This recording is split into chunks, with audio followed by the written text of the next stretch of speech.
Good morning, everyone. We are from Group 6. Today, we are going to present about very important issue that affects people of all age, bullying. We will explore more detail in Islamic philosophy and Buddhist philosophy. From the poster, we can see that bullying can take many forms such as physical bullying, verbal bullying, social bullying, and even cyberbullying. Each of these types can leave a deep and lasting impact on a person's emotional and mental health. Therefore, it is very important for us to understand what bullying is, why it happens, and why we need to take it seriously. Bullying is a repeated use of power or aggressions to hurt, control, or intimidate others. It can happen physically, verbally, socially, or online through cyberbullying. Bullying happens for many reasons. Some people bully because they want to feel powerful, because of jealousy, or because of themselves are struggling with problems such as insecurity, or even being victim of bullying in the past. We need to take bullying seriously because it has long-lasting effects. Victims may suffer from stress, anxiety, low self-esteem, poor academic performance, and even depressions. It does not just hurt the victim, it also damages relationships, creates fear in the community, and allows a toxic environment to grow if not stopped. Preventing bullying is essential to ensure safety, respect, and positive environment for everyone. We explore about objective of our topics. First, to see bullying as a moral issue in Islam where justice, dignity, and kindness are emphasized. Second, to interpret bullying from Buddhists, which teach non-harming and promotes compassion through the Noble Eightfold Path. Third, to compare Bond's traditional showing that Islam and Buddhism share value of respect, compassion, and justice in human relations. Finally, the proposed practical solution such as community responsibility in Islam and mindfulness in Buddhism, which can be applied in school and workplace to prevent bullying. Good day, everyone. My name is Ko Kai Ching. Today, I will begin by sharing the Islamic perspective on bullying, focusing on two important principles: respect for human dignity and justice and accountability. Firstly, Islam strongly upholds the dignity of every human being. The Quran teaches us that all people are honored by Allah, regardless of race, status, or background. Any act that humiliates or degrades another person, such as mocking, insulting, or physically harming them, is seen as violation of this dignity. Bullying, therefore, is not just a social problem, but also a spiritual wrongdoing because it denies the rights and honor that Allah has granted to every individual. Secondly, Islam emphasizes justice and accountability. Bullying is considered a form of oppression which is strictly forbidden. The Prophet Muhammad, peace be upon him, reminded us that oppression will be a source of darkness on the day of judgment. This means bullies are accountable not only to society but also to Allah. In practice, justice means protecting victims, holding bullies responsible, and ensuring fairness in schools and communities. It also calls on us, a society, to prevent injustice and support those who are harmed. In short, Islam guides us to respect human dignity and to ensure justice and accountability in order to create a safe and compassionate environment where bullying has no place. That's all from me. Thank you. I'll pass the presentations to Haizu. Good day, everyone. My name is Haizu, and today I will present on the Islamic perspective of bullying, focusing on two parts. The first one is prohibition of mockery and insult, and second one is kindness and brotherhood.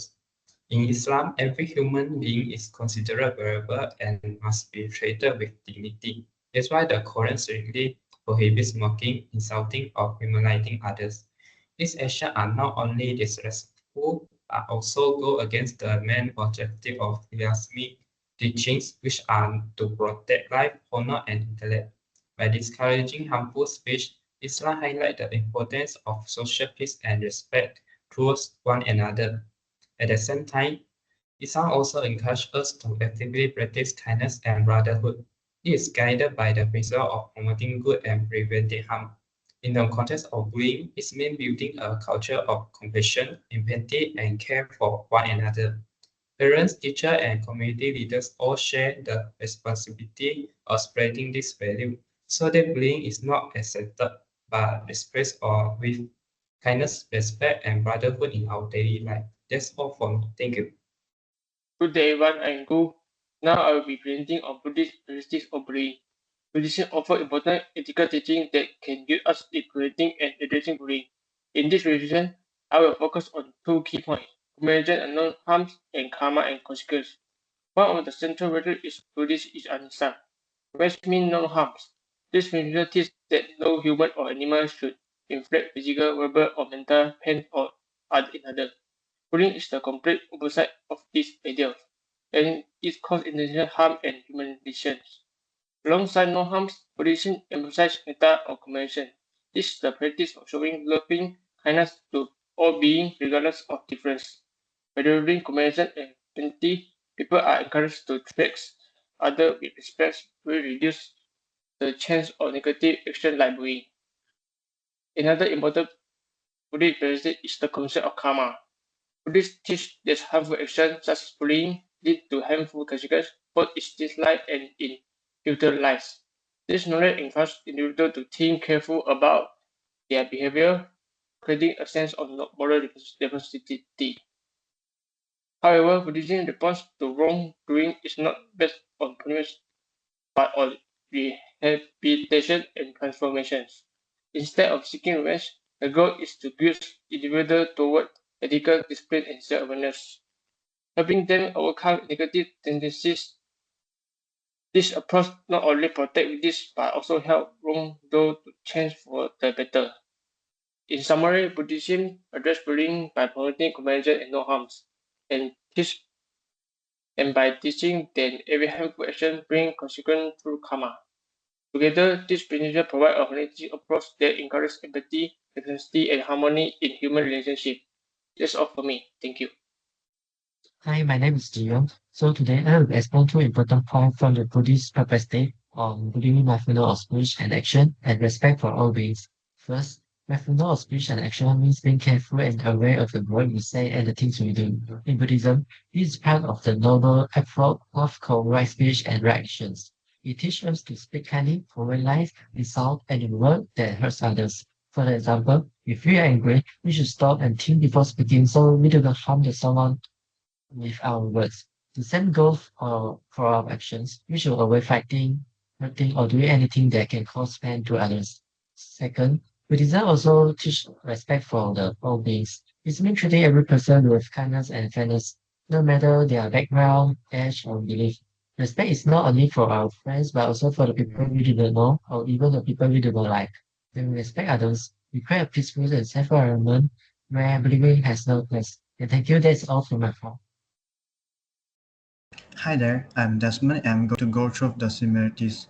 So the similarities shown here emphasize values and actions that are crucial in addressing bullying. First, both perspectives highlight the importance of compassion and kindness, which encourage people to be empathetic and considerate of others' feelings.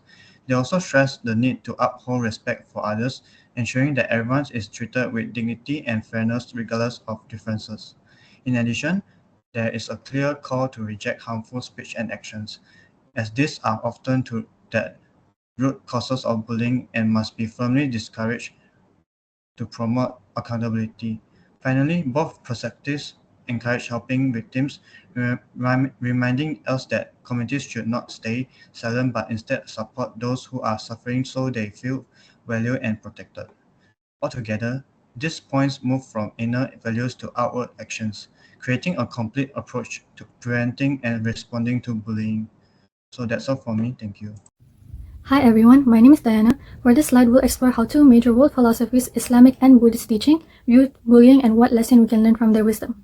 From an Islamic perspective, bullying is considered haram, which means it's forbidden and harmful. Islam teaches that human dignity must always be respected regardless of differences in race, background, or beliefs. The Quran emphasizes treating others with kindness and justice.